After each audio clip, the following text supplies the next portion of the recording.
Ya, salam untuk seluruh rakyat di tanah Papua. Eh, Perlu saya sampaikan hasil pemilu 17 April 2019 menurut saya itu sangat pelanggaran HAM berat di tanah Papua karena dilihat dari beberapa kabupaten menjadi ancaman yang luar biasa. Hak-hak pribumi itu terancam sekali. Jadi Papua itu 7 kota dan kabupaten, sedangkan Papua Barat itu 6 kota dan kabupaten. Saya mau sampaikan kepada kita sekalian di tanah Papua bahwa ada beberapa anak asli daerah Papua atau orang asli Papua, hak mereka itu diambil oleh orang-orang non-Papua. Mereka mendominasi.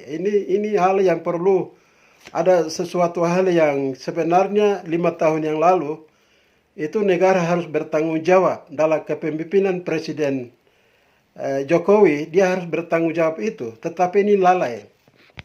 Dan kita masuk pada tahun pemilu 2024, nanti pesta demokrasi akan dilakukan 14 Februari 2024. Itu ancaman akan lebih berat lagi. Karena saya lihat di kota Jayapura dari 40 kursi, itu orang asli Papua hanya 13 kursi, sedangkan 27 kursi itu dikuasai oleh non-Papua. Dan kota Jayapura dari 25 kursi, orang asli Papua hanya 7 kursi, sedangkan orang pendatang dia kuasai 18 kursi. Kabupaten Kerong 20 kursi, itu 7 kursi hanya untuk orang asli Papua, sedangkan 13 kursi itu untuk orang non-Papua. Dan Kabupaten Sarmi itu 20 kursi, orang asli Papua hanya 7 kursi, sedangkan orang pendatang 13 kursi. Kabupaten Asmat dari 25 kursi, orang asli Papua hanya 11 kursi, sedangkan orang pendatang 14 kursi. Kabupaten Merauke dari 30 kursi, orang asli Papua hanya 3 kursi, sedangkan orang non-Papua 27 kursi. Wah, itu luar biasa, saudara. Dan juga Bovedigul dari 20 kursi, orang asli Papua hanya 6 kursi, sedangkan orang-orang non-Papua 14 kursi. Itu di Provinsi Papua. Sedangkan Papua Barat, kota Sorong dari 30 kursi, itu orang asli Papua hanya 6 kursi, sedangkan orang non-Papua itu 24 kursi. Sedangkan Kabupaten Sorong dari 25 kursi, orang asli Papua hanya 7 kursi. Dan juga orang pendatang 18 kursi. Dan juga kota Sorong Selatan dari 20 kursi, itu orang-orang asli Papua hanya 3 kursi, sedangkan 17 itu orang non-Papua. Fak-Fak dari 20 kursi, 8 orang asli Papua, sedangkan 12 orang non-Papua. Kota Wandamen 20 kursi, orang asli Papua 11 kursi, dan orang pendatang 14 kursi. Raja Ampat dari 20 kursi, orang asli Papua hanya 9, sedangkan orang pendatang 11 kursi. Ini sesuatu hal yang luar biasa, saudara. Kita lihat perkembangan politik di tanah Papua. Hak sipil, hak politik anak asli Papua ini dirampas. Hak mereka dirampas. Karena DPR berarti Dewan Perwakilan Rakyat. Jadi ada orang bakal calon yang maju tanpa rakyat pun dia maju karena dia punya uang. Dan apa yang mau perjuangkan nasib orang Papua?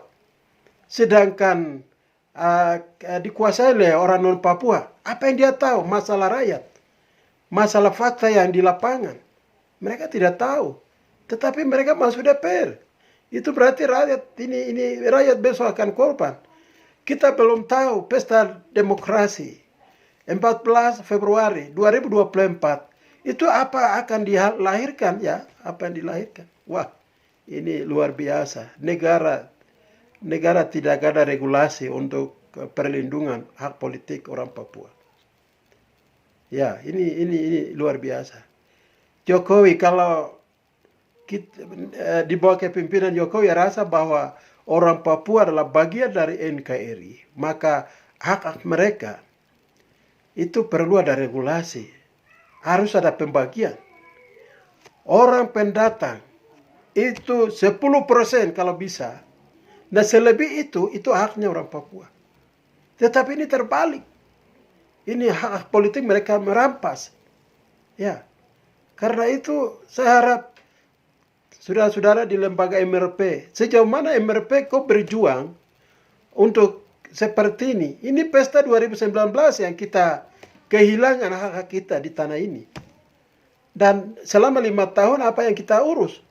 Baik DPR, MRP, lembaga. Ya, MRP itu kan lembaga bagian dari rakyat Papua. Mereka itu lembaga yang menyuarakan apapun dialami oleh masyarakat Papua. Tapi MRP pun ya sejauh ini saudara-saudara berjuang atau tidak. Nah kita akan tunggu pesta tahun ini 14 Februari 2024. Apa yang terjadi? Jangan-jangan orang Papua tidak ada sama sekali kursi.